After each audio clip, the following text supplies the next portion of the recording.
Good morning বন্ধুরা। আমরা আজকে গুড মর্নিং দাদা। আমরা আজকে অমরকণ্টক থেকে রওনা হচ্ছি। সকালবেলা এখন 8টা বাজে।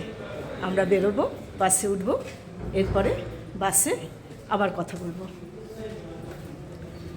আমরা সব লাগেজ বার করে দিচ্ছি। এখন লাগেজ সব বাসে উঠে যাবে। এই সুন্দর খোলামেলা জায়গাটা ছেড়ে আমরা আজকে চলে যাব। আজকে সারাদিন আমাদের বাস জার্নি আছে। যে লাগেজ যাচ্ছে, সব লাগেজ কালেক্ট করে নিয়ে এবার বাসে লাগেজ উঠে যাবে। এরপরে আমরা সবাই বেরোবো। সিস্টেমটা খুব ভালো, হেভি লাগছে কিন্তু ব্যাপারটা, 4টে একসঙ্গে। অমরকণ্টক থেকে জব্বলপুরে যাওয়ার জন্য আমরা সব এবার রওনা হব। আমাদের দাদারা সব দাঁড়িয়ে আছে, আর এখানে দুটো বৌদি আছে, এখানে আছি আমি। অমরকণ্টককে বিদায় জানাচ্ছি। বিদায় অমরকণ্টক।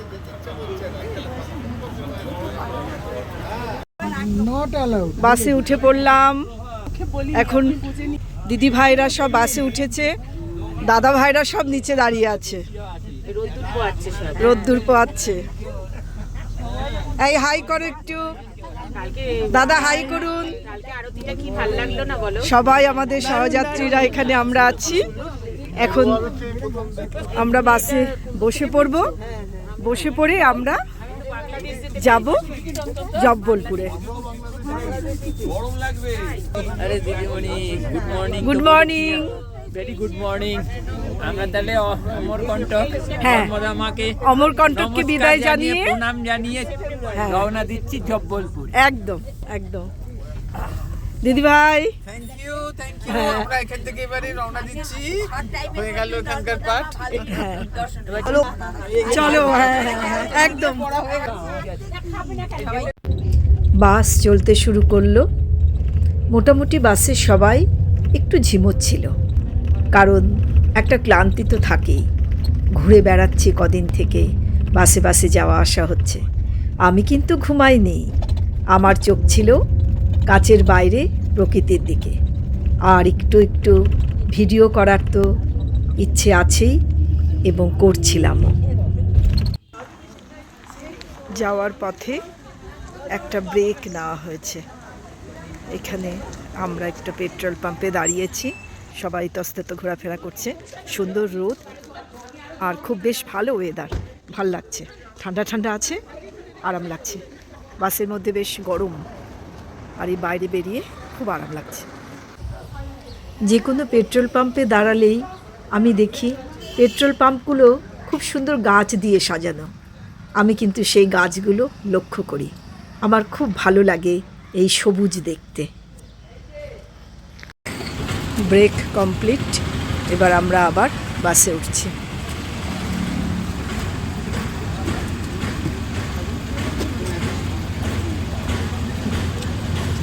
এটাকে থামস আপ বলবো না? ওকে। রাস্তায় দাঁড়িয়েছি, এখানটায় লাঞ্চ করব আমরা। লাঞ্চের ব্যবস্থা হচ্ছে এখানে। সহযাত্রীরা সবাই এখানে আছে, বসে আছে। লাঞ্চের জন্য সবাই রেডি হয়ে বসে আছে। লাঞ্চ হবে, তারপরে আমরা আবার বাসে চেপে আবার রওনা হব। আমার মিস্টার বসে আছেন, আমি তার পাশে বসবো। এখানে সুন্দর সুন্দর পেন্টিং আছে।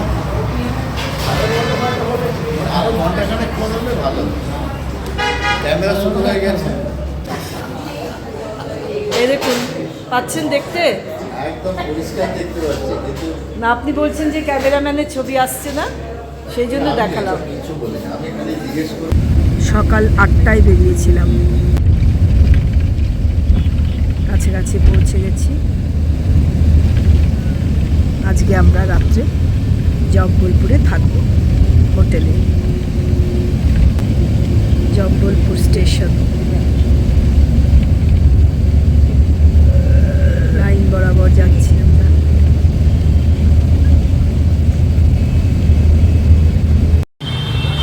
আমরা জব্বলপুর হোটেলে চলে এসেছি। এখন বেলা 3:30 বাজে। এখানে দাঁড়িয়ে রয়েছেন আমাদের ওয়েলকাম করার জন্য। ইনি আমাকে ওয়েলকাম করছেন। তুমি ইউটিউব চ্যানেল করো? হ্যাঁ করি। চলো ভালো। না জব্বলপুরে তো ভাবলাম যে না বাঙালি না হয়তো। বাঙালি জবলপুরে অনেক আছে। হ্যাঁ সে সব জায়গাতেই থাকে। আচ্ছা কলকাতায় বাড়ি। এটা রিসেপশন। এখানে আমাদের জিনিসপত্র সব ঢুকছে।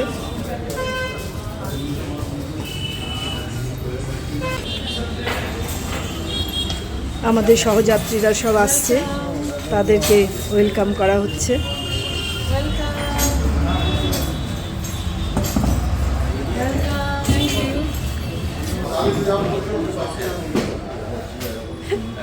যা লাগছে না দেখতে, দারুণ লাগছে।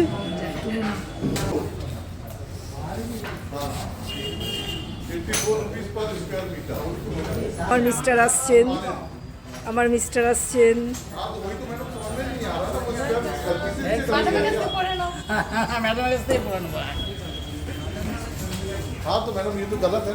আমাদের ম্যানেজার বাবু নাম ডেকে ডেকে চাবি ডিস্ট্রিবিউশন করবেন।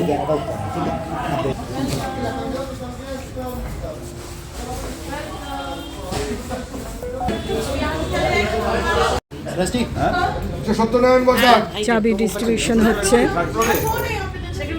ম্যানেজার বাবু নাম ধরে ধরে ডাকছেন, আমরা চাবি নিয়ে নেব। সব সেকেন্ড ফ্লোর, সব সেকেন্ড ফ্লোর। এটা সন্দীপ বাদুড়ি, সন্দীপ বাদুড়ি।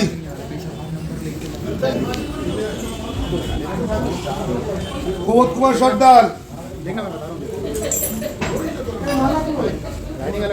সুজন কুমার নন্দী,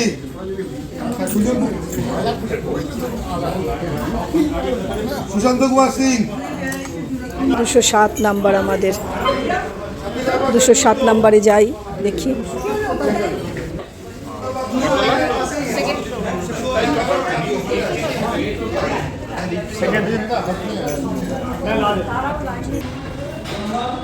সব যাচ্ছে, লিফটে প্রচুর লাইন আছে, তাই জন্য আমরা সিঁড়ি দিয়েই উঠে যাচ্ছি।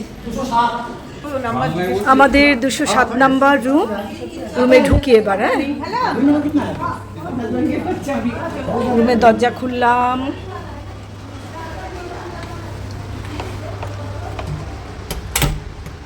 মেন দরজার পেছন দিকে কাঁচ লাগানো আছে। আর এটা হচ্ছে ওয়াশরুম। সোজা চলে এসে বেড, সুন্দর বেড, একটা ডাবল বেড, বেশ বড় সড়ো, পরিষ্কার পরিচ্ছন্ন। আর এখানে একটা আয়না, ড্রেসিং টেবিল। এখানে আমরা ব্যাগগুলো রেখে দিয়েছি। এখানে আছে ওয়ার্ডরোব।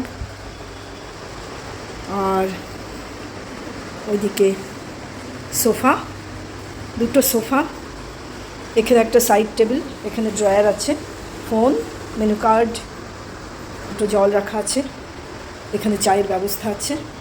এখানে টিভি, এখানে একটা মিনি ফ্রিজও রাখা আছে। এখানে একটা লাইট আছে। হ্যাঁ বাহ, সুন্দর একটা লাইট। এখানে পড়াশোনা করতে চাইলে করতে পারবে। সব মিলিয়ে ঘরটা খুব সুন্দর। হোটেলে পৌঁছে আর বিশেষ কিছু করার ছিল না, ক্লান্ত ছিলাম, রেস্ট নিয়েছি। এবার ডিনার করে আমরা কিন্তু শুয়ে পড়েছিলাম। তাই ভিডিওতে ডিনারটা দেখিয়ে এখানেই কিন্তু এই ভিডিওটা শেষ করে দেব। পরবর্তীকালে আসছে জব্বলপুরে কি কি দেখলাম সেই ভিডিও। টাটা বন্ধুরা। এখানে আছে সাদা ভাত, আর এখানে বেগুন মশলা, ডাল আছে, আলু ভাজা আছে, আর আছে মাটন, আর জল আছে। ভাত যে খাবে না সে রুটিও খেতে পারবে। চাটনি খেয়ে নিই তবে এবার।